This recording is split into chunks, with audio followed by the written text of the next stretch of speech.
Ladies and gentlemen, yesterday the former Deputy President of the Republic of Kenya made some certain outstanding allegation against the President of the Republic of Kenya, President William Ruto, while he was speaking in Machakos, where he promised that he has written a dossier to expose the people that have been killed by the government of President William Ruto, while Ruto was a deputy president and currently when he is the president of the Republic of Kenya. Now, the former deputy president Rigathi Gachagua, while addressing a crowd in Ukambani yesterday, shocked the nation with a bold declaration.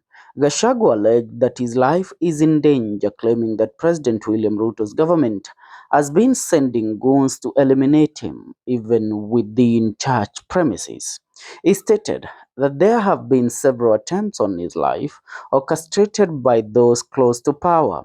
According to him, these actions are meant to silence him due to the sensitive information he holds against the government of President William Ruto and the president himself.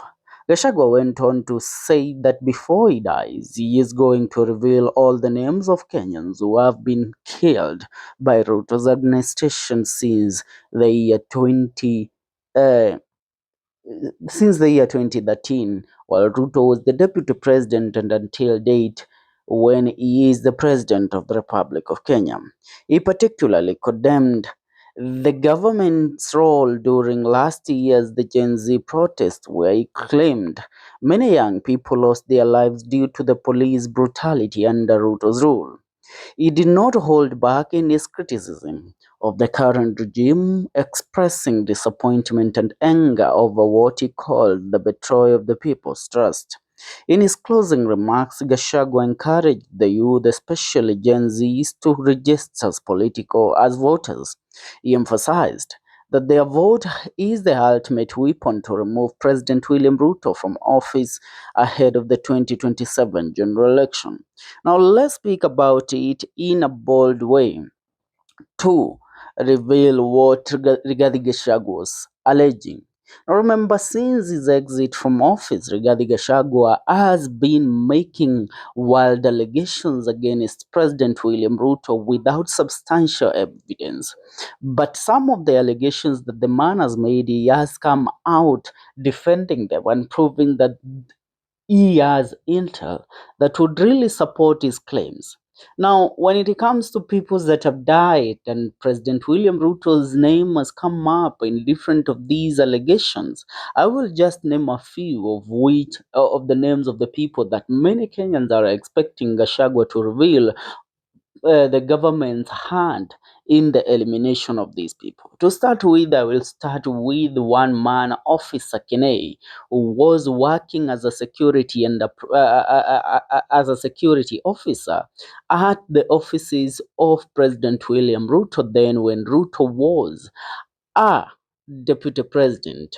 And Kene used to work for Ruto's security team at the Annex House. I mean, at the Annex Arambe House when Ruto was the deputy president of the Republic of Kenya. Now, the murder of Kene uh, exposed a lot of happenings during the presidents then as a DP, how a deal went south. It was a weapons deal that went south where Kene it was rumored to be among those that were plotting on the expose of how the government was involved. I mean, the office of the deputy president, then William Ruto, was involved in selling weapons through the back door. And Kenei was found dead at his house, something that until date has never been, there have never been sufficient evidence to expose who really took the life of Officer Kenei. Apart from Kenei, we have none other than Jacob Juma. In the history of people that have attacked Ruto for so long, in the history of people that exposed William Ruto's rule, in different aspects and different avenues, was none other than Jacob Juma. Jacob Juma hated Ruto with everything he had. The man, through his then Twitter account, used to expose Ruto on daily basis. And he had so much intel in regards to how Ruto used to rule the government, how Ruto used to carry out deals. And he was opposing President William Ruto's then campaign as a deputy president. He was campaigning then to become the president of the nation. And Jacob Juma went ahead even to allege that he had information that would take Ruto back to Hague, to ICC.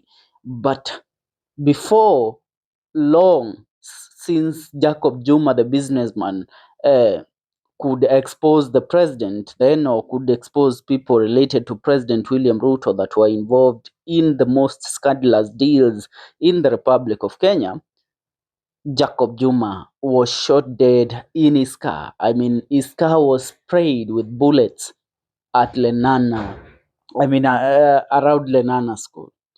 That is one of the people that many Kenyans are expecting. Regarding Gashagua, the time that he claims he will expose the dossier linking President William Ruto to different murders, this is one of the names that a lot of people have been expecting, that Rigathi Gachagua will soon speak or will expose the alleged assassination and leak them to the government of the day. Now, apart from Jacob Juma, we have none other than Chris Msando. Now, the man was working as an IEBC commission. He was one of those that ran the IEBC back during the government of President Uhuru Muigai Kenyatta and his deputy William Ruto. Uh, One Chris Msando was found murdered uh, at the time that the elections were um, were supposed to be happening, and he was the one that is claimed to have had intel on how the election then would be ran. But the names that I've mentioned, Kenei, Jacob Juma, and Chris Msando, these are the top names that several times, even in blogs and media, you have heard them being associated with the government of the day, and how the government of the day took it hard on them and decided to eliminate them when they became a threat to power. Apart from Chris Msando, the latest name that has been making headlines is the name of the man himself, the former military leader and the top military leader in the country, CDF, the Chief of Defense Forces, General Francis Ogola.